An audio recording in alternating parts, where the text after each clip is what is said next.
안녕하십니까? 한호 그린뉴딜 웨비나의 오후 세션을 시작하겠습니다. 오후 세션은 투자 부분에 초점이 맞춰져 있습니다. 호주 주요 주정부들의 수소 신재생 프로젝트 동향과 한국의 수소 메카로 불리우는 울산경제자유구역청의 발표가 이어지겠습니다. 먼저 뉴사우스 웨일스주 투자부의 시니어 어소시에이트를 맡고 계신 팀 왕님의 발표가 있겠습니다.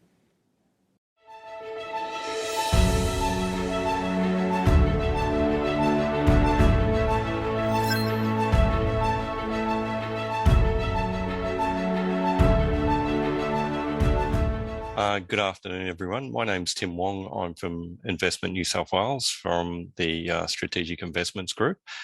This afternoon, we'll be talking about New South Wales hydrogen policy settings, the general investment opportunities for hydrogen, and some of the projects that we're starting to see appear in the state. So thank you, and I hope you enjoy the presentation.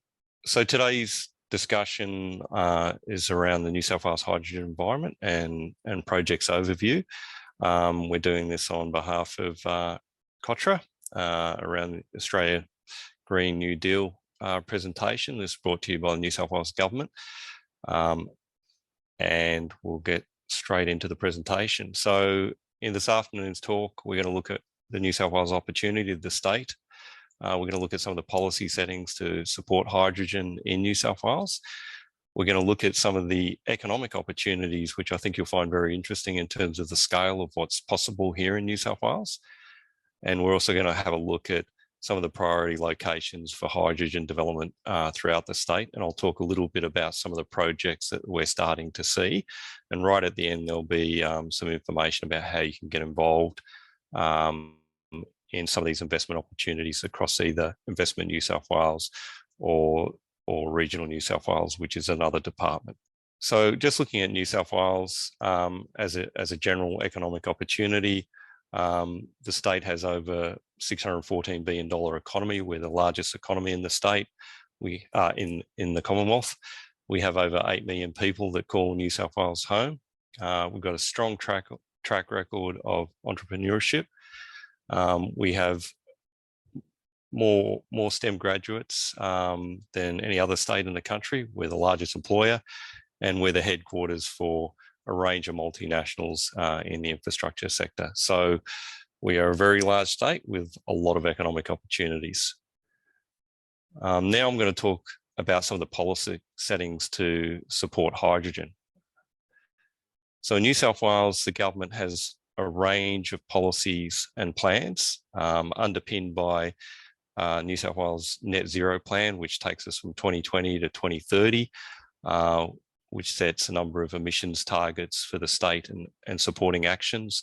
We also have the New South Wales Electricity Infrastructure Roadmap, which talks about building out more transmission to support the adoption of lots of renewable energy. We also have the Net Zero Industry and Innovation Program that has a lot of funding to support innovation in the net zero space. And recently, we launched the New South Wales Hydrogen Strategy, which I think you'll find very interesting in terms of the amount of support and also the actions that are in that policy or strategy. And of course, there's the Australian National Hydrogen Strategy. So we see hydrogen benefiting the New South Wales economy. We think by 2030, there'll be 10,000 jobs, $80 billion worth of industry development by 2050, and obvious reductions in emissions and air quality.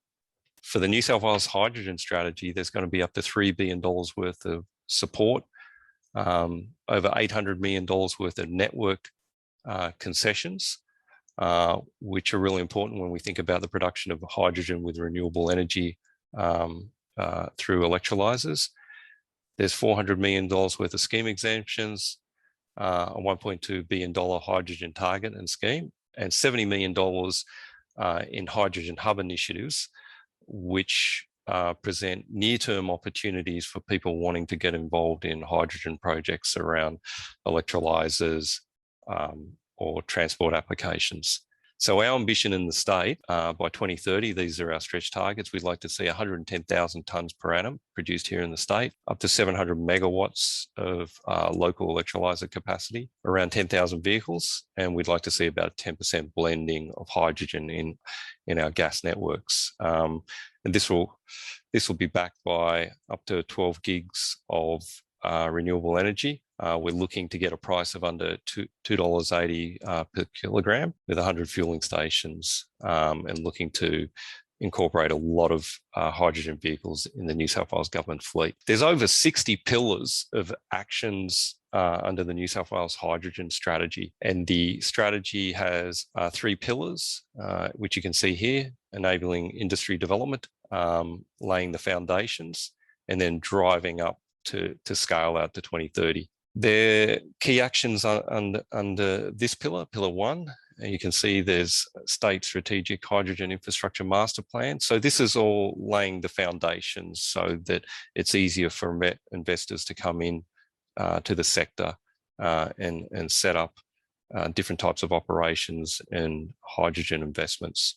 Pillar 2 is laying the foundations. And included in this will be up to $70 million to establish hydrogen hubs. And there will be opportunities for expressions of interest. And a number of parties are talking to us now about the funding and what the hydrogen hubs might look like. And we're going to start in the Hunter and Illawarra regions, which I'll talk a little bit more about when we get further into the presentation. If you look at the details around the hydrogen hub initiative, we're looking for potential offtake parties for New South Wales government heavy vehicles. We're looking at industrial customers, people who are doing green ammonia production. It could involve exports or bus or truck users. So there's a range of areas in which you can get involved with. And as I said before, we're speaking to a number of parties. So if you'd like to follow up with inquiries, we're happy to facilitate those.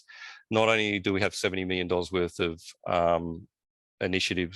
funding from the New South Wales government, there's also funding for hydrogen hubs of over $464 million from the federal government, which can be used in conjunction with support from the New South Wales state government. We're also looking at building hydrogen refueling corridors.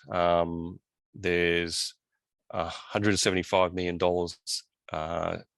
to help with the Net Zero Industry and Innovation Program. We're looking at doing up to 25 to 50 hydrogen trucks, and there's support for refueling stations and vehicles, which will be important. We're targeting fleet operators and OEMs, or original equipment manufacturers. In Pillar 3 is where we really start to drive up scale, and we're looking at network concessions, which are an important part of the cost per kilogram for hydrogen. We're looking also electricity scheme exemptions, setting a hydrogen target in our energy security safeguard to ensure that a certain amount of hydrogen gets produced. And we're looking at transformative industrial projects that would be supported under the Net Zero Industry and Innovation Program. And lastly, you'll see we're looking at targeting heavy vehicles, up to 20% of our heavy vehicle fleet by 2030. The network charge concessions under Pillar 3, we're going to use existing electricity infrastructure to bring forward investment in large-scale hydrogen production. New South Wales has a lot of high voltage infrastructure when you compare us to other regions in Australia, particularly in the Hunter areas, which are north of Sydney. Because of the existing coal-fired power stations in those areas, there's lots of high voltage lines, 500 kV, 330 kV lines. And we're looking to do network concessions on the first 750 megawatts of electrolysers installed by 2030 for a period of 12 years.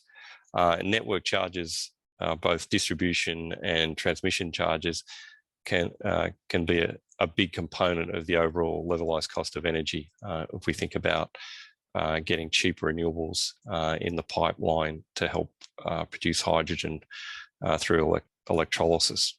We're also looking at a hydrogen target and certification scheme. And what we're trying to do with the overall strategy is to reduce the cost of hydrogen through these various actions to get us down to this figure of around just over $2 per kilogram. New South Wales is very well situated in terms of the attributes that you would require to support hydrogen production. So we have some deep port facilities here in the Port of Newcastle and also the Port of Kembla. We're going to have the Hunter Hydrogen Hub. There's lots of high voltage infrastructure in this region. There's good infrastructure down in the Illawarra as well. And the state has good logistical infrastructure. And if we go out here to the west, there's a lot of renewable energy potential in our future renewable energy zones, the Central West being the first one. We've got the Southwest, and we've got the New England Renewable Energy Zone. So there's plenty of potential to support large-scale electrolysis in the state, and we'll talk a little bit more about that further into the presentation. So here's some of the timelines for the hydrogen hubs, the refueling corridors, and our strategy incentives. And we're more than happy to sort of talk through the details, both from Investment New South Wales and Department of Planning, Industry and Environment at a later stage when you require more details. The next area we're going to look at is the economic opportunities for New South Wales. And how large are they? As I said, New South Wales is strongly supporting the development of hydrogen industry with up to 60 actions and $3 billion worth of incentives via our New South Wales hydrogen strategy. We believe because of the strategy and the attributes within the state in terms of renewable energy, access to water, lots of high voltage infrastructure, good port facilities and industrial base, that we are well positioned to attract a lot of the investment out of North Asia.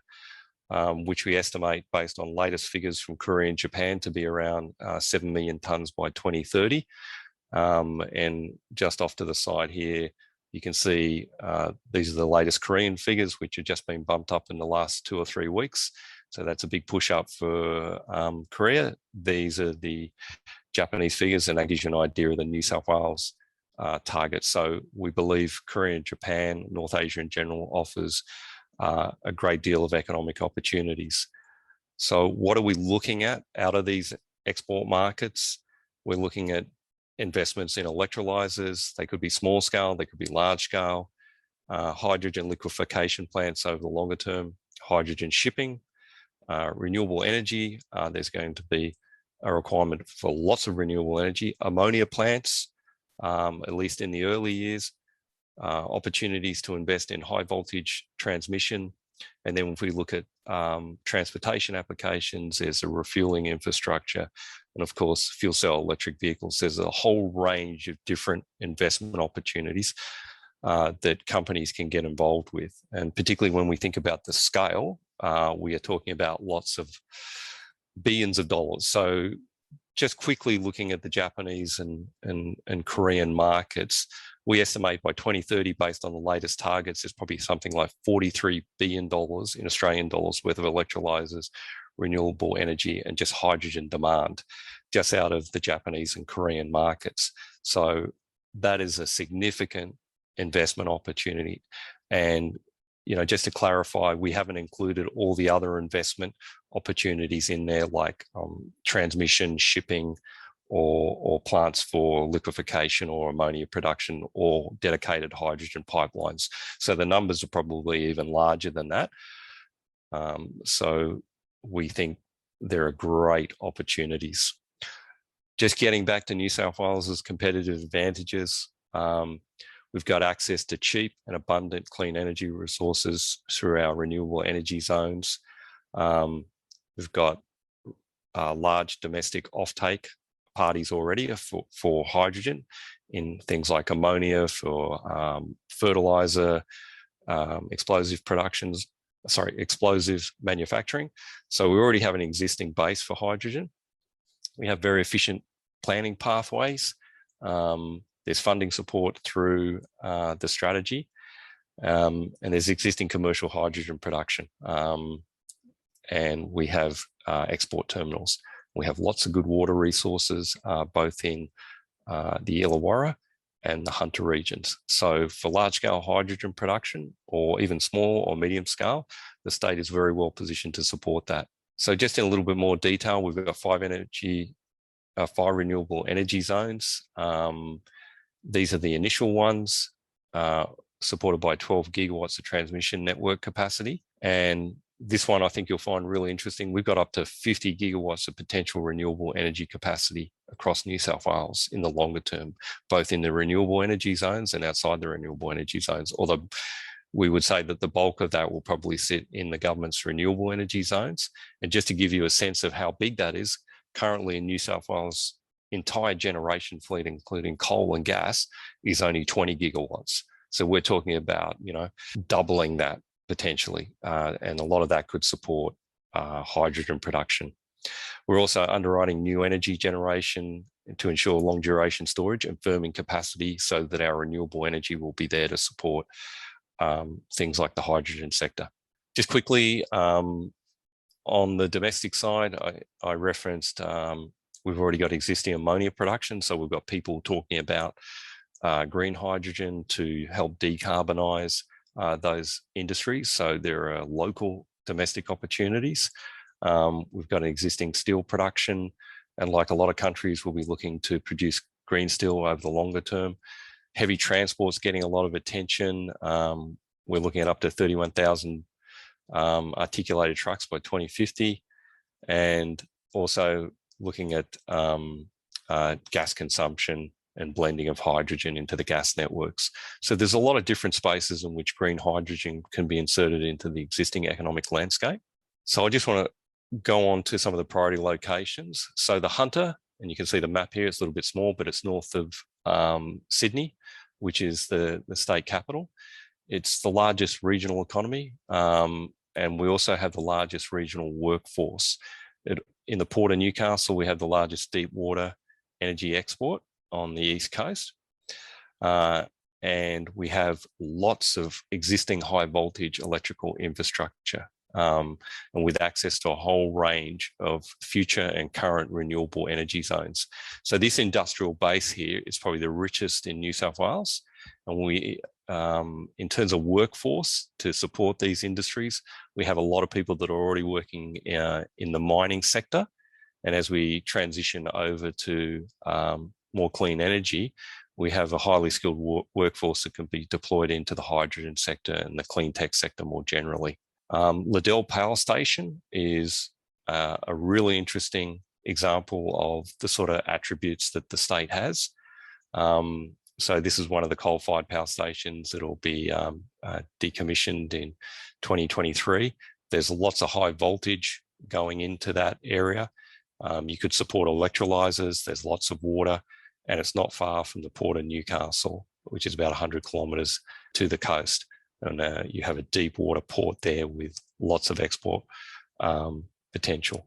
And we're servicing up, well, getting a lot of inquiries around this region up here, around Liddell and Muswellbrook from a range of investors looking at large-scale electrolyzers and connecting to the high voltage infrastructure in that region. Port Kembla is another port facility to the south of Sydney.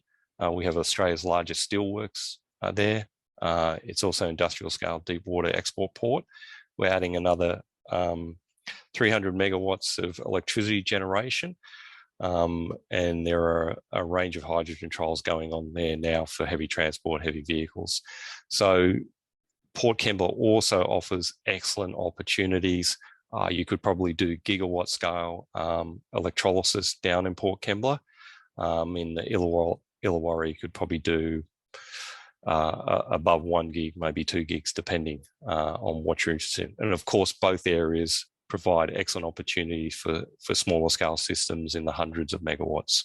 Port Kembla, some of the projects, the companies that are working across hydrogen. So it's very active and there's a lot of parties interested, and we're happy to connect you to any of these companies or organisations. The other opportunities in the States are around what we call special activation precincts, which are led by regional New South Wales, another part of the New South Wales government. And these are special economic zones that the state government has designated. And we're looking at hydrogen in those special activation precincts to support things like transportation and manufacturing. So Wagga Wagga is one of those areas. We've already done a lot of master planning, so it's easier for investors to get in there and put down their investment. So there's expedited planning to de-risk any potential investment. We also have the Park Special Activation Precinct, which is to the west of Sydney. These will be UNIDO accredited industrial developments. So there'll be some of the first in Australia, and they are close to lots of renewable energy. We're also looking at building a critical minerals hub in the Parks area related to battery production. And once again, we've done the master plan for Parks to expedite investment and planning approvals. So that's a lot to cover. You probably have a lot of questions, but what I'd like to just reiterate to everyone is that New South Wales has all the key attributes that a whole range of different hydrogen investors are looking at. So we have lots of renewable energy potential. We have a great industrial base. We have access to water resources, skilled workforce, deep water port access for export opportunities. And we've already got industries using hydrogen, and the government strongly supporting the development of these industries through a range of actions, which we've discussed today. So if you'd like to get in touch with us, in the first instance, you can reach out to myself. I'm from Investment New South Wales. My colleague Ian Smith, who heads up the hydrogen investment side in regional New South Wales, you can get in touch with him directly.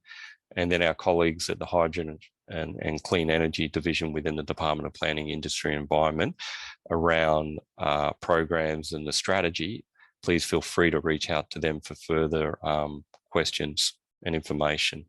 So that's my presentation today. Thank you for taking the time to hear what New South Wales has to offer, and we look forward to speaking to you in the future.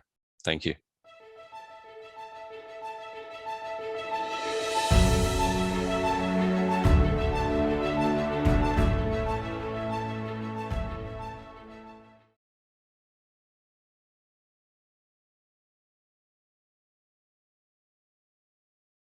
네, 발표 감사드립니다. 다음은 뉴사우스웨일스주에 이어서 빅토리아주의 수소 신재생 에너지 투자 프로젝트에 대해 알아보는 시간입니다.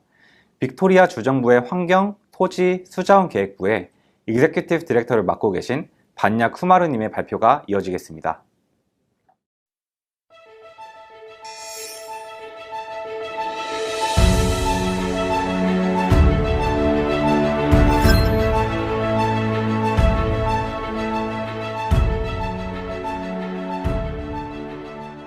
Good afternoon, everyone. I'm Vanya Kumar. I'm the Executive Director of Commercial and Investment Attraction at the Department of Environment, Land, Water and Planning as part of the Victorian Government. Today, I'm looking forward to introducing DELP, my department, to you, talking a little bit about Victoria's hydrogen strategy and our projects and what the opportunities are for Korea and Victoria to work together. Thank you to the Korea Trade and Investment Promotion Agency for the opportunity to talk to you all about Victoria's Renewable Hydrogen Industry Development Plan and related hydrogen projects. I start by acknowledging the traditional owners of the land from which I join you. I pay my respects to elders past, present, and emerging. I might start by giving you an overview of Victoria's renewable energy transition. Our state is an internationally engaged economy with strong investment appeal and a global reputation for livability and world-class infrastructure. With around 24% of Australia's gross domestic product, the Victorian economy is one of the largest economies in Southeast Asia. Victoria has a competitive, low-risk and transparent environment, offering a strong legal system, competitive business costs, and a sophisticated financial services sector. We also have legislated ambitious clean energy targets. The transition to a clean energy future is well underway as we move towards 50% renewable energy by 2030. This will lead us on a pathway to net zero emissions by 2050. Recently, the Victorian government invested $1.6 billion in funding to support a clean energy future.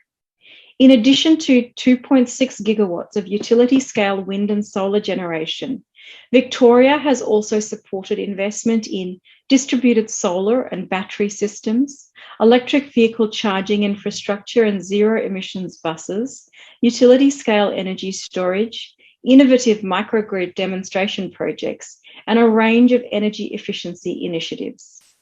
And increasingly, we are focusing on renewable hydrogen.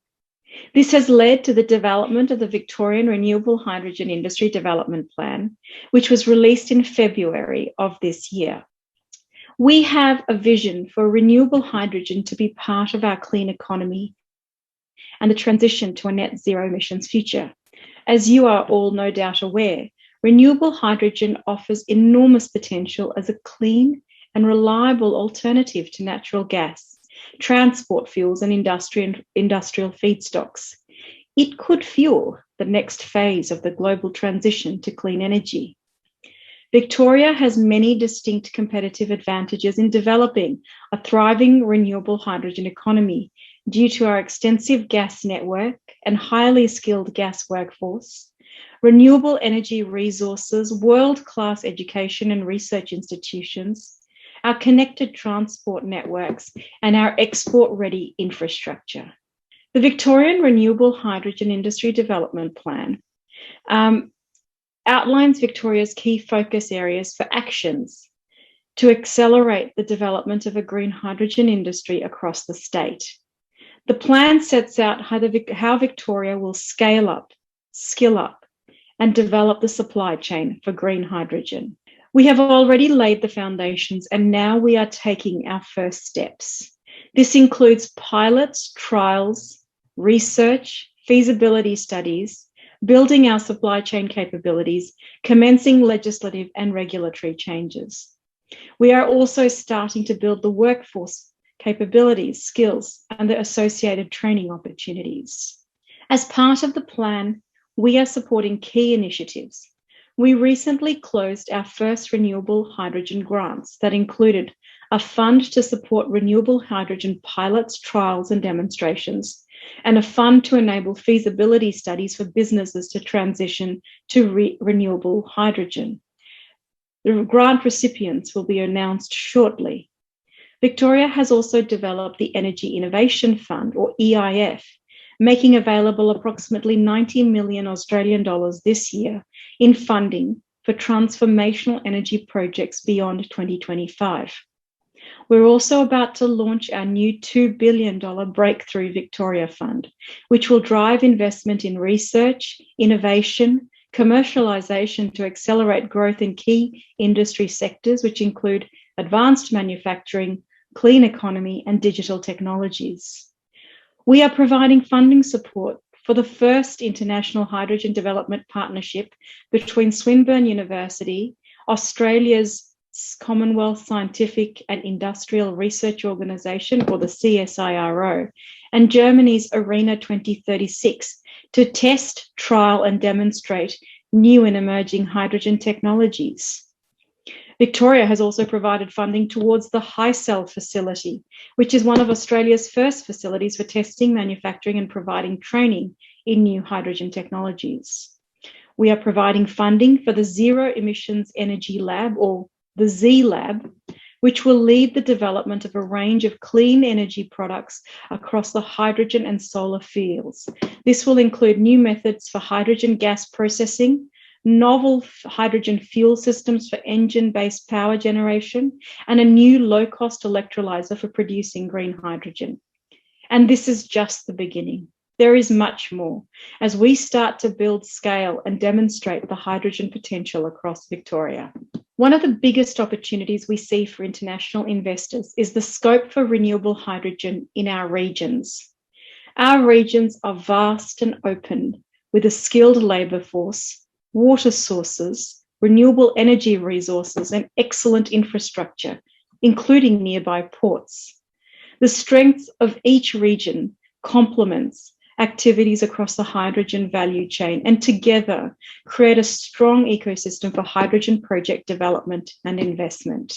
We also want to support collaboration across the hydrogen supply chain, which is why we are co-funding regional hydrogen technology clusters in Victoria, including establishing 4 Victorian clusters in regional and metropolitan areas and supporting a statewide Victorian cluster network. Hydrogen clusters are connecting hydrogen players from academia, government, industry, international investors, and startups. The clusters are facilitating partnerships to drive opportunities to collaborate, attract investments, solve industry-wide challenges, and drive commercial projects. This will also support the acceleration of the hydrogen economy and bring economic benefits for all participants. To connect these resources and opportunities across the state, we are looking to establish a network of renewable hydrogen hubs. This will help us build both export and domestic demand at the same time, so we can scale up our hydrogen economy more quickly. There are opportunities for hubs in every region due to our gas infrastructure at population density, plentiful supply of renewable energy, and well-established transport and export routes. Victoria also has 6 renewable energy zones with varied resources and infrastructure relevant to the renewable hydrogen generation and use. Victoria is well positioned to create a world-class hydrogen export industry. Global demand for hydrogen and ammonia is expected to increase dramatically over the coming decades, largely driven by the public aspirations of Korea, as well as Germany and Japan, to increase demand for imported hydrogen for low-emission energy needs.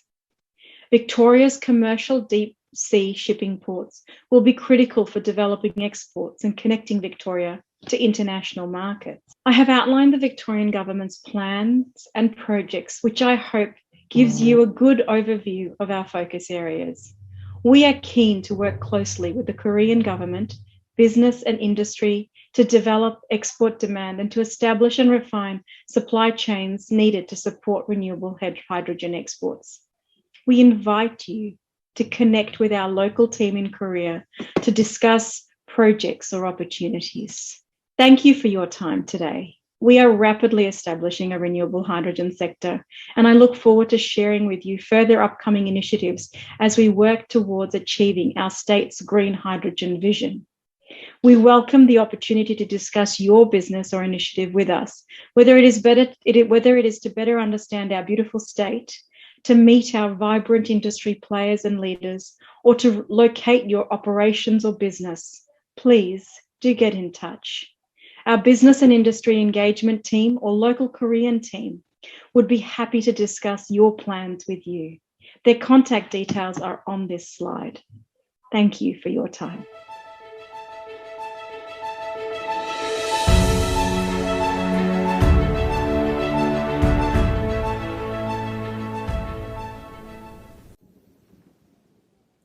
발표 감사드립니다.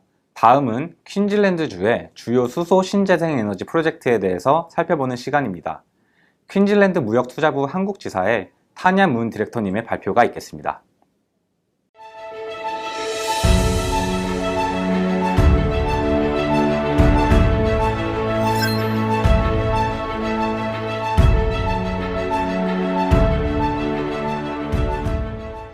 Hello everyone. My name is Tanya Moon and I'm the Investment Director for Trade and Investment Queensland based here in Seoul. I would like to firstly thank COTRA for allowing me to present Queensland's hydrogen-related opportunities to this audience. For those of you who are not familiar with the great state of Queensland, it is the second largest state in Australia. In fact, it is over 18 times the size of South Korea. Queensland has also had a long history of trade with South Korea, and South Korea represented the third largest export market for Queensland. Queensland is rich in natural resources, with its major exports being mineral resources like coal and LNG. This does count for a large proportion of exports to Korea. I'll give you a little bit of background on Trade and Investment Queensland, TIQ. Here we are the Queensland Government's dedicated agency for global trade and investment. We have 16 international offices in 13 key markets as shown. We have been assisting Korean clients and clients in Queensland for the last 20 years, and we're actually celebrating the 20th anniversary this month. Among other things, TIQ assists clients by facilitating introductions to potential local business partners, liaising with government agencies, and we also provide up-to-date market intelligence to facilitate both trade and investment deals. Now, when it comes to renewable energy in Queensland, Queensland is a leading state in Australia. Queensland has committed to 50% renewable energy by 2030 and net zero by 2050. Currently, we have 34 large-scale renewable energy projects that are operational, and 14 are financially committed or under construction. Combined, these projects represent more than $10 billion of investment and over 7,000 construction jobs. When this large-scale generation is paired with Queenslanders' high uptake of rooftop solar, this will generate more than 5,600 megawatts of energy. With a pipeline of over 100 solar, wind, hydro, and biomass projects with total capacity of almost 24 gigawatts, Queensland is well on its way to reaching our 50% renewable energy target by 2030. Queensland's future renewable energy story, though, is more than just renewable energy and more than just a domestic story. It is invariably linked to hydrogen industry development. Queensland's renewable energy sector will continue to strengthen, with the Queensland government having committed $145 million to develop 3 key renewable energy zones. As shown here, a renewable energy zone is an area with high-quality renewable resources, like wind, solar, that can be developed in a coordinated way. This will support strategic network investments, streamline the development of new renewable energy projects, and also work to match new and existing industrial energy demand with our low-cost renewable energy. In recent years, we've seen more investment from Korean investors in the renewable energy space, namely Sun Metals, which is a fully owned subsidiary of Korea Zinc, Koryo Ion, which built its own 120 megawatt capacity solar farm in 2018. It has also recently bought a 30% stake in the development of the 920 megawatt McIntyre wind farm through Arc Energy, a newly formed arm of Korea Zinc dedicated to renewable energy in Australia. In 2020, Hana Financial Investments reached financial close on the 200 megawatt solar farm in Queensland. Now, this project was backed by one of Korea's Gencos, East West Power, and also had funding from Australian banks. Lastly, Comipo, alongside its developer partner Elexseed, is developing a 200 megawatt solar farm in Cumberilla, with utility-scale green hydrogen production on its site as phase 2 of the project. As highlighted so far, Queensland has immense renewable energy potential. A study carried out by Geoscience Australia points to Queensland as one of the most highly prospective states for hydrogen production. You can see that Queensland is one of the most highly suitable states for hydrogen production through renewable energy, you can see that it's more green here, and also CCS development. Under the hydrogen industry strategy released in 2019, the Queensland government is committed to working with the private sector to accelerate the production, use, and export of hydrogen as part of Queensland's plan for economic recovery. Queensland is well positioned for the production and export of hydrogen, having access to significant renewable resources, gas pipeline, infrastructure, and established ports. Queensland's proximity to Asia and existing commercial energy partnerships mean that Queensland has the potential to meet the energy import needs of countries such as Korea and Japan. As shown by the rapid ramp-up of its LNG industry, Queensland has the know-how and has demonstrated its capacity to deliver complex and innovative energy projects at scale. This Hydrogen Investor Toolkit has been prepared to assist investors with project planning for hydrogen developments in Queensland. It provides an overview of planning and other regulatory approvals, information in Queensland, and other application of this toolkit is most relevant during the feasibility phase of a project or prior to final site selection and design. This toolkit also focuses on renewable hydrogen produced from renewable energy via electrolysis. The Queensland Hydrogen Industry Development Fund had its first round in 2019. Sun Metals Corporation, as mentioned before, is one that I want to mention, as it has received funding of up to $5 million to build a renewable and hydrogen facility and integration of renewable hydrogen into potential applications, including remote area power, transport, and heavy industry.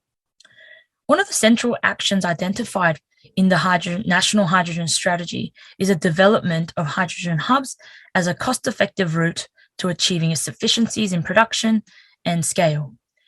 Looking to gain advantages of co-location, which is where locating hydrogen production nearby to an existing energy and resource sectors saves costs by utilizing existing infrastructure. Sector coupling is achieving synergies by grouping of complementary industries that may service or benefit from proximity to the hydrogen production sites.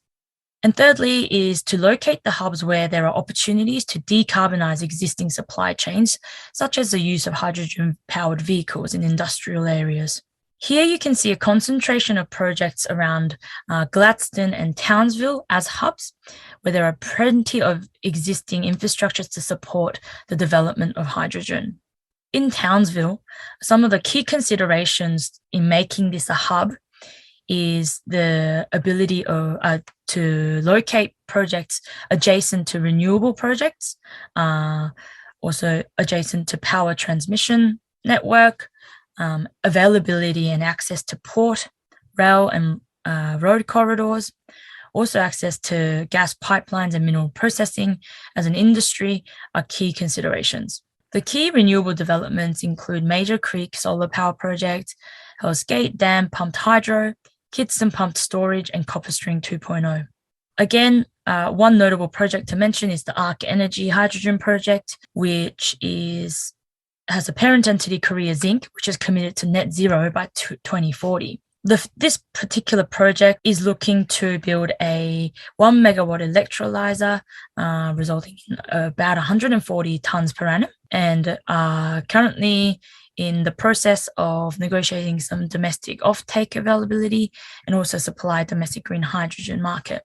They've also ordered hydrogen-powered trucks from Hyzon, and as phase 2, they would look to build a 150 megawatt electrolyzer and ramping up to 20,000 tons per annum of production. Gladstone is another hub where it's an internationally recognized powerhouse for minerals and industrial development. The existing industry in Gladstone is energy intensive and very exposed to decarbonization, such as refining, smelting, chemicals, and cement. Here you can see that there are a lot of Japanese parties involved, and Gladstone will look to repurpose the LNG infrastructure that is already in place. Looking forward, Queensland is strongly positioned to capitalize on the jobs and industries that will flow from the cheaper and cleaner energy. It is also well placed to attract international investment. A lot of Korean investors are already operating in Queensland. And as mentioned in Gladstone, there are a lot of LNG players. And this will assist the development of Queensland's resources sector, creating domestic demand, but also will assist in creating that export network for hydrogen. If you'd like more information, please feel free to reach out to TIQ Korea on investment-related queries for hydrogen. Thank you.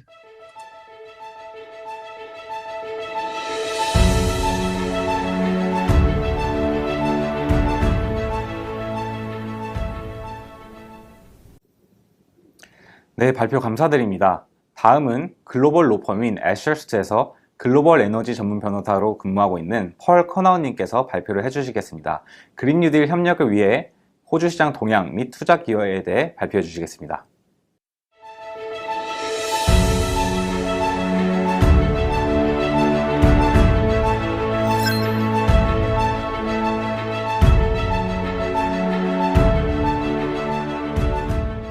Good afternoon. My name is Paul Curnow, partner here with Ashurst in Sydney, and I'm also one of the global co-heads for energy at Ashurst, and it's great to be presenting to you today on the hydrogen opportunities in Australia.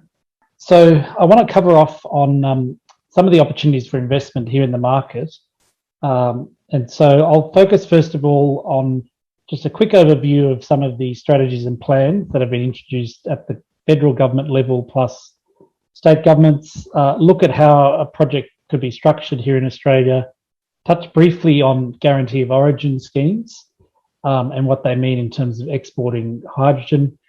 And then just touch briefly on doing business in Australia, in particular, looking at foreign investment requirements.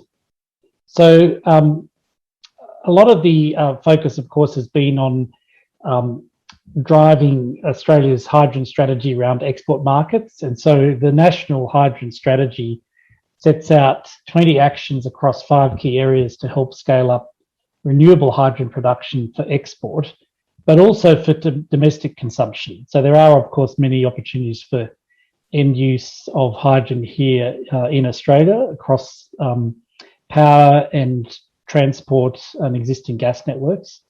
But certainly it's fair to say that a lot of the focus of the national strategy is very much around building a hydrogen export industry. So to that end, the federal government has released the Hydrogen Investment Fund, which is investing about $1.35 billion in the hydrogen industry. This includes about $464 million for the Clean Hydrogen Industrial Hub grants program, which I'll talk about in a minute. As you can see here from this map, every state and territory has produced a hydrogen strategy. Every state has a lot of potential from a physical resource point of view, and also in terms of export with various port locations. So we've seen each state in many ways compete with each other to release their hydrogen strategies. A couple to note, New South Wales recently released its hydrogen strategy a couple of weeks ago, which includes $3 billion in support for measures to facilitate green hydrogen. And that includes $70 million for hydrogen hubs in the Hunter and Illawarra region. So the Hunter Valley, just northeast of Newcastle, the Port of Newcastle, plus Illawarra, which surrounds the Port of Wollongong. And there's an expression of interest that's currently open until the end of January for new projects hydrogen projects in those hubs. Every state has really identified renewable energy hubs, or hydrogen hubs rather, and that's also part of this Commonwealth or the federal grants program to choose 4 or 5 hubs to provide additional grant funding to accelerate the development of hydrogen projects, both in terms of sourcing green power, but also hydrogen production from electrolyzers. And Tasmania is one of those. So there's an area around Bells Bay in the north of Tasmania. It's probably where we're seeing most activity at the moment. A number of projects that are currently under development. Also in Western Australia. So at the moment, apart from Tasmania, a couple of sites in Queensland, most of the activity has been in Western Australia for some very large projects across the Western Australian coastline, which includes sourcing renewables, large renewables projects on site, co-located, and then accessing both domestic and export markets. So what might a project in Australia look like? And so I just thought it's useful to think about the supply chain of a hydrogen project. And what we expect to see over time is a vertical integration of hydrogen projects. And particularly I'm focusing here on green hydrogen. So obviously you start with your energy source in terms of the renewable power for green hydrogen. And so you've got all of the usual issues and choices to be made around that project. So what we're actually seeing is companies that have been doing renewable energy production moving downstream to look at doing more hydrogen production, perhaps not so much the processing and distribution, but certainly looking at doing some hydrogen production as an extension of their renewable energy projects. At the same time, we've got downstream companies, particularly those who've got experience in the oil and gas sector, moving upstream to do some of the hydrogen production and increasingly also doing the energy sourcing from renewables for green or possibly other sources for blue. So this also highlights how the project can be structured to take advantage of debt financing. And certainly, as we've seen in the energy markets in Australia, there's a lot of debt financing across renewables and other power projects, as well as in the oil and gas sector. And so this imagines a structure whereby you could debt finance different parts of a vertically integrated hydrogen project. The production, of course, is the next piece with the electrolysis. Having access to water is going to be a key criteria there, and in terms of where those electrolyzers are going to be located.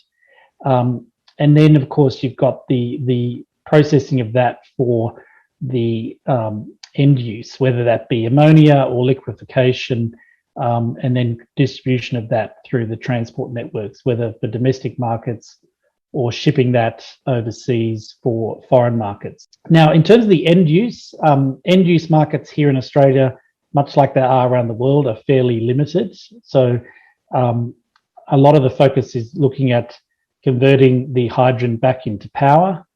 But perhaps I think in the Australian market, the focus is more around blending it into existing pipelines and using it for existing industrial processes or transport, particularly heavy vehicles. So we've seen a few initial projects, including one that we've been working on for Korea Zinc and Sun Metals here in Australia, which is the use of fuel cell vehicles for their zinc refinery in Townsville. So we see certainly a lot of initial application for hydrogen in the heavy vehicle sector.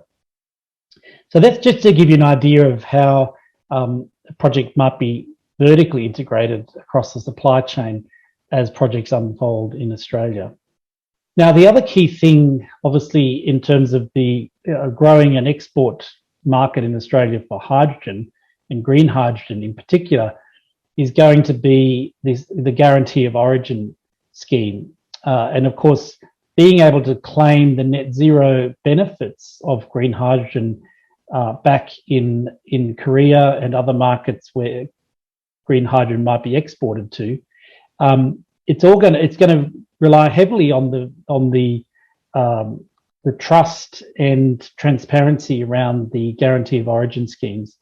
Certainly, globally, there are a number of schemes emerging around hydrogen, and the Australian government, like many other governments, is working on a guarantee of origin scheme in order to be able to issue a GOO that will confirm that the project has met all of the green hydrogen requirements, from the upstream energy supply through the production cycle all the way through to transport. So the government in Australia has released a discussion paper that's consulting around what that scheme should look like, and consulting with industry to understand what are the industry requirements around a zero carbon certification scheme, but also, of course, making sure that that fits in with international schemes that are being developed, but also fit in with the export markets where the hydrogen is being exported. So making sure that any guarantee of origin scheme in Australia speaks to and lines up with the schemes that will be adopted in markets such as Korea. So this is a really interesting area to keep an eye on as that develops. Now, doing business in Australia is relatively easy. It's a very open market, Australia. I'll talk a little bit about foreign investment regulation as it relates to hydrogen. But certainly there are certainly tried and tested business structures, corporate and trust structures that facilitate investment into new greenfield projects, or indeed investing into existing projects through M&A activities. This will also involve the acquisition of land, particularly likely to be agricultural land, which has some implications for investing into. And of course, it's in the energy and resources sector, and there are some national interest and national security considerations that need to be worked through by the government as it relates to that area. So a hydrogen project, particularly if you think of a vertically integrated project, is going to cover all of those areas of entering the Australian market and undertaking projects. So just briefly to finish up, the foreign investment framework in Australia sets out the process for foreign investment approval if the target, the company or the project or the land is what's called a notifiable action or a significant action, in which case there's a requirement to get clearance from the Foreign Investment Review Board, or FRIB. Now, if clearance is required, then any agreement, commercial agreement entered into, whether that be purchasing shares or an option to purchase shares in an existing company, acquiring an interest in land, or otherwise carrying out business, does require approval, and so those would need to be made conditional upon achieving further approval. So once that application is made, it's submitted to the Treasurer, and there's a 30-day decision period. Although with COVID, that time frame has pushed out to 2 or 3 months, given the backlog of applications over the last 12 to 18 months. And at the end of that process, if there's no objection, you receive a no objection letter and you're able to then carry on with that investment. Now, it's important to note that in the energy sector or the electricity sector, there have been very few cases where foreign investment approval has not been given. And there's certainly a lot of examples of Korean companies who've invested in the energy and resources sector with no issues. Green hydrogen or hydrogen projects in and of themselves should not present any additional issues around foreign investment approval. But when you think of the supply chain or the overall vertical integration of a project, as I showed earlier, there are a number of considerations that will have to be considered from a foreign investment perspective by the government. So we don't see that this will mean that there's more likelihood of not getting approval, but certainly more issues that the government will have to work through as part of these applications. So, and certainly the view of the government and the message of the government is that Australia is very much open for business when it comes to energy, the resources sector, and in particular when we talk about the green hydrogen economy. Some of the issues around access to ports and ownership of ports has been an issue in terms of foreign investment, but in a vertically integrated hydrogen project, that's probably not going to be such an issue. So I will leave it there. Happy to be contacted if you'd like to follow up with any of the things I've talked about, or to hear more about opportunities in Australia, including sort of market entry and how to get involved in some of these early stage hydrogen projects. So thanks very much.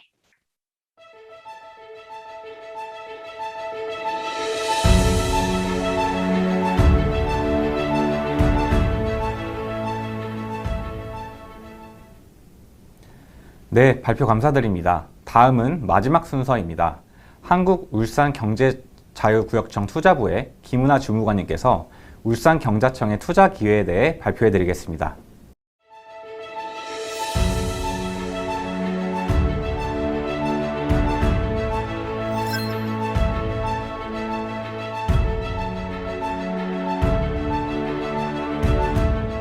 I'm Yuna Kim, Senior Manager at Ulsan Free Economic Zone Authority in South Korea. I'm in charge of promoting investment in the U.S. by connecting local and foreign companies. I'm here this afternoon to talk to you about the hydrogen industry of Ulsan and our authority we feel is of great importance, where we are pursuing to carbon neutrality and creating a sustainable future. I would like to take this opportunity to thank you for allowing me to join this Green뉴딜 seminar, and from this point you will be watching the video introducing the industry and the U.S. authority. Hello ladies and gentlemen, thank you for joining us on this presentation about Ulsan Free Economic Zone. It's a pleasure to introduce to you Ulsan Free Economic Zone and the investment opportunities it holds. Let's first start by explaining the location and the economy of South Korea. as some of you may not be very familiar with the country. Korea is located between China and Japan, the second and third largest economies in the world. This places us in the center of Northeast Asia with a population of 1.6 billion. We're also very close to the ASEAN market of 600 million people. As you can see, there are many merits to setting a foothold in Korea to target these large markets. More recently, the United Nations Conference on Trade and Development, or UNCTAD, elevated Korea's status from a developing country to a developed country, making Korea the first country to be upgraded since the establishment of this UN agency in 1964. And at the center of Korea's such miraculous economic development was the city of Ulsan. Ulsan has played a key role in Korea's economic growth since the 1960s.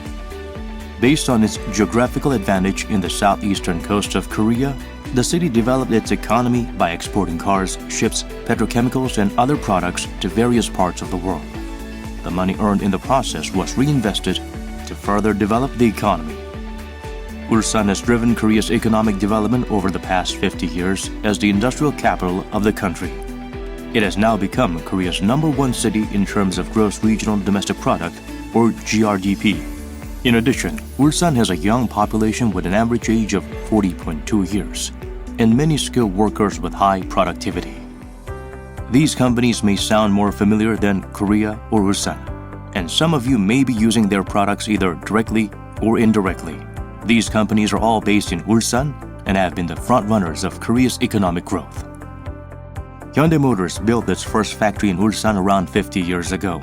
It has become the world's 5th largest automaker in 2020, with annual sales of over $44.4 billion and over 69,000 employees.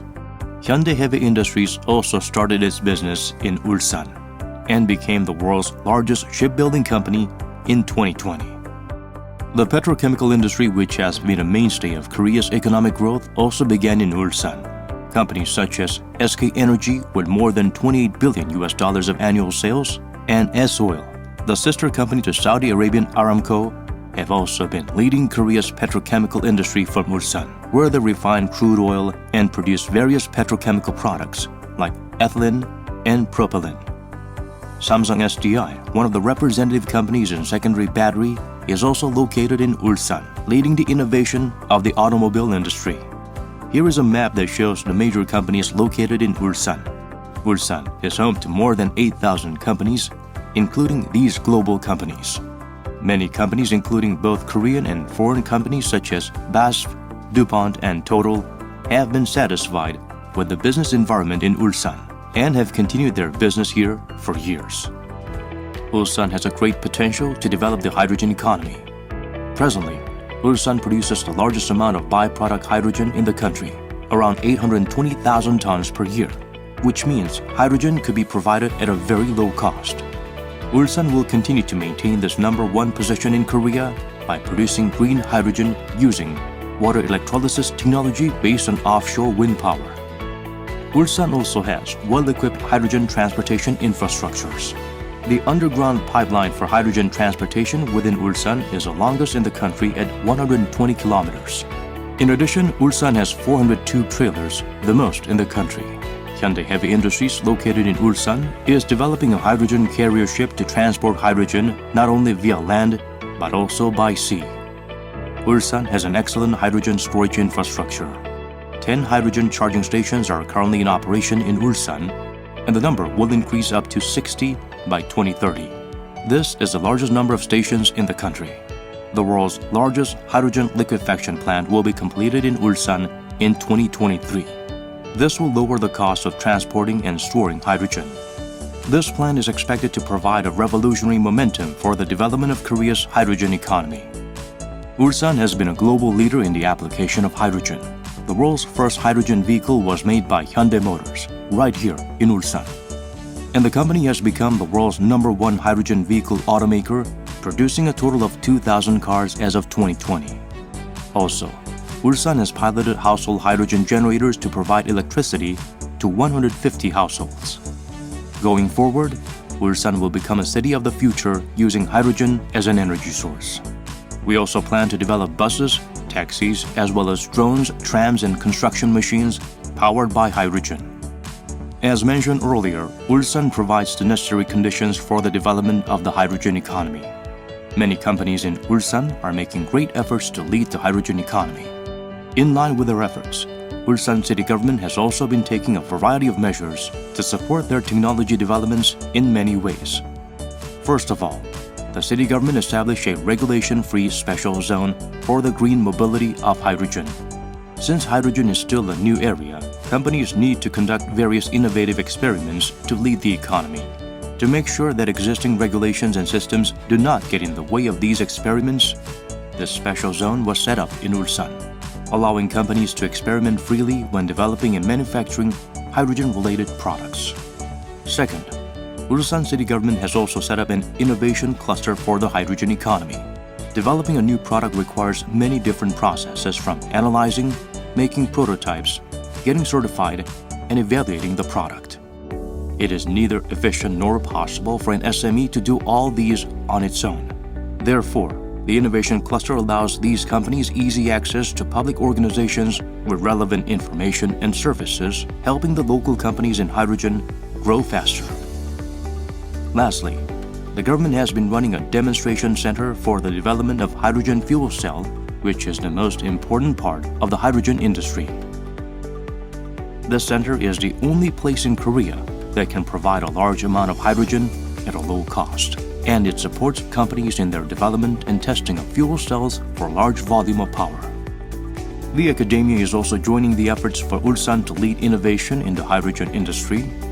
UNIST, a major educational institution in Ulsan, has conducted vigorous researches on hydrogen. In June 2020, for example, the institution developed a catalyzer that dramatically increases the reaction speed for water electrolysis. And in September 2020, it announced the technology that creates green hydrogen from water and sunlight alone. Recently, a new technology that uses carbon dioxide to make hydrogen and electricity was developed for the first time in the world. The researchers and the academia in UNIST are big assets that bolster the hydrogen economy in Ulsan. Many big companies in Ulsan have worked with UNIST to participate in the hydrogen economy. At the center of Ulsan's hydrogen industry is Ulsan Free Economic Zone Authority, which has been a hub for the hydrogen industry. Free economic zones, including Ulsan Free Economic Zone, attracts domestic and foreign companies by providing attractive business and residential environments for companies and ensuring free business activities through deregulation. Ulsan Free Economic Zone Authority opened its office on January 14, 2021, with the goal of becoming the hub for the hydrogen industry and ultimately the energy hub in Northeast Asia. Ulsan Free Economic Zone consists of 3 districts, as shown in the map here: Electrogen Auto Valley, Hydrogen Industry Base, and R&D Business Valley. We will explain these one by one. Electrogen Auto Valley was named by combining the words electricity and hydrogen. This district will be developed as a base that manufactures parts and materials for the future vehicles using eco-friendly energy sources. Currently, the Hyundai Mobis factory, which provides the key auto parts and materials to Hyundai Motors, is located here. Since many auto parts and materials manufacturing companies are located in the district, their technologies and products will be able to strengthen the competitiveness of the industry. Hydrogen Industry Base will function as a cluster for hydrogen-related research and development. And there are already test beds to demonstrate technological developments. Since this district is also a regulation-free zone, we expect to make progress in hydrogen technology through various tests and experiments at the district. R&D Business Valley will develop fuel cell-related companies and support their business activities. First, this district is designed as a special R&D zone for small yet promising institutions specializing in batteries for the future, and therefore, it will form complexes of universities, laboratories, and public companies with relevant technology. In addition, this district will provide the best support for business services. It will support business activities by hosting business meetings and international conferences at Ulsan Exhibition and Convention Center, or UECO, which was recently constructed. This district will become a traffic hub located near a KTX train station and expressways and connected with other parts of the country, which will allow the development of various commercial and residential facilities to provide the best condition for settlement. UFAS authority provides various incentives to foreign investment companies. First, tax cuts. Imported capital goods are exempt from customs duty for up to 5 years, and depending on the sector and the amount of investment, reduction on local taxes may also be provided for up to 15 years. Second is deregulation. Foreign investment companies may be exempt from certain regulations such as the mandatory employment of the disabled, and the foreign investment companies with more than 30% of foreign equity may receive support on office rental costs or purchase of capital goods. Lastly, the rent on public-owned properties may also be reduced from 30% to 100%, depending on the amount of investment and the number of employees, and more. This concludes our presentation on Ulsan and UFAS. Please contact the staff at UFAS Authority for more information. Ulsan Free Economic Zone Authority will be your reliable and strong business partner. Thank you. Thank you for watching the video, and if I may briefly conclude the presentation, the city of Ulsan is no exception, gradually abandoning carbon economy and joining the hydrogen one. However, today, Ulsan's key industries such as automobile, shipbuilding, and petrochemical industries are all based on the carbon economy. If Ulsan does not adapt to this change and reform its industrial structure, its future looks dim. Against this backdrop, the key agenda that can turn this crisis into opportunity is, of course, hydrogen. At the center of Ulsan's hydrogen industry is Ulsan Free Economic Zone Authority, which attracts domestic and foreign companies by providing very pleasant business and residential environments and ensuring activities through deregulation. As I bring my presentation to a close, we look forward to creating a more verdant future of carbon neutrality and sustainable energy. Our authority looks forward to becoming your reliable and strong business partner. We would welcome the opportunity to return with a further discussion with you in the near future, and thank you for your participation and listening.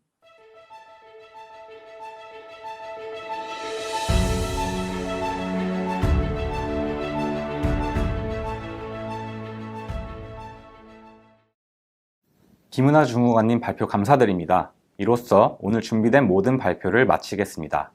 코트라와 주 호주 대한민국 대사관은 한국과 호주의 수소 신재생 에너지 협력을 확대하기 위해 노력하고 있습니다.